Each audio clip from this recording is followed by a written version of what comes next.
Leadership transitions can make or break organizations, but here's something fascinating. Nearly 2,000 years ago, we have one of the most detailed accounts of a successful handover ever recorded, complete with midnight accidents, emotional farewells, and timeless wisdom that modern CEOs still study today. You know what's really interesting about this historical account is how it captures both the practical and emotional elements of leadership transition. What makes this particular story so compelling? Well, it centers on Paul, this influential religious leader, who's essentially conducting his farewell tour. He's visiting the church in Ephesus, where he spent 3 years building this incredible community, and now he has to prepare them to continue without him. That must have been quite a challenge. I mean, how do you prepare people to carry on your vision when you know you won't be there to guide them? Here's where it gets really interesting. During this farewell visit, Paul's giving this incredibly important speech that goes on until midnight.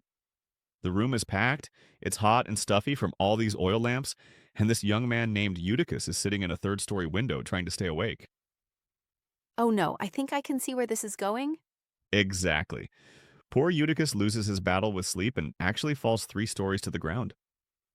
Everyone thinks he's dead, but Paul senses that God would raise this boy from the dead and goes down, embraces him, and announces he's fine, and he was fine. After this miracle, Paul goes back upstairs and continues teaching until dawn. That's such a powerful demonstration of focus and dedication. You know, it reminds me of modern leaders who have to stay calm during crises while keeping their teams focused on the bigger picture. And speaking of the bigger picture, Paul gives these church leaders some incredibly prescient warnings. He tells them that savage wolves will come in among them, not just from outside, but from within their own ranks. It's like he's anticipating the way power dynamics can corrupt organizations. That psychological insight feels remarkably modern, like something you'd read in a Harvard Business Review article about protecting organizational culture. What's particularly fascinating is how Paul backs up his leadership philosophy with action.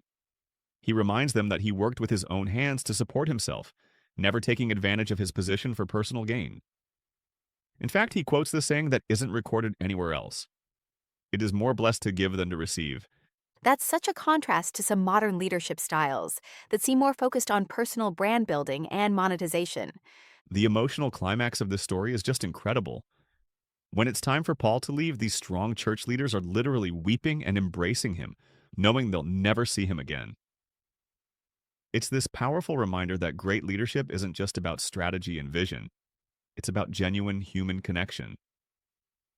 You know, that reminds me of research showing how emotional intelligence is actually a better predictor of leadership success than technical expertise or IQ.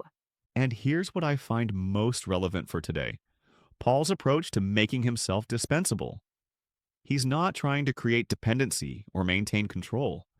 Instead, he's giving them everything they need to continue without him and trusting them to something bigger than himself.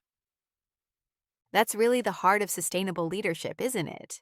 Building something that can outlast your own involvement. Exactly. And when you look at successful modern organizations, you often see this same principle at work. Leaders who focus on developing their successors rather than making themselves indispensable.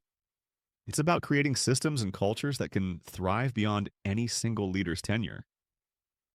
So, what do you think are the key takeaways for modern leaders from this ancient example? Well, I'd say there are 3 big ones. First, the importance of authentic relationship building. Paul wasn't afraid to form deep bonds with his people. Second, the need for complete transparency about challenges ahead. He didn't sugarcoat the difficulties they'd face. And finally, the crucial understanding that true leadership success isn't measured by how necessary you become, but by how well things continue when you're gone. That's such a powerful framework for thinking about leadership transition, whether you're running a Fortune 500 company or a local community organization.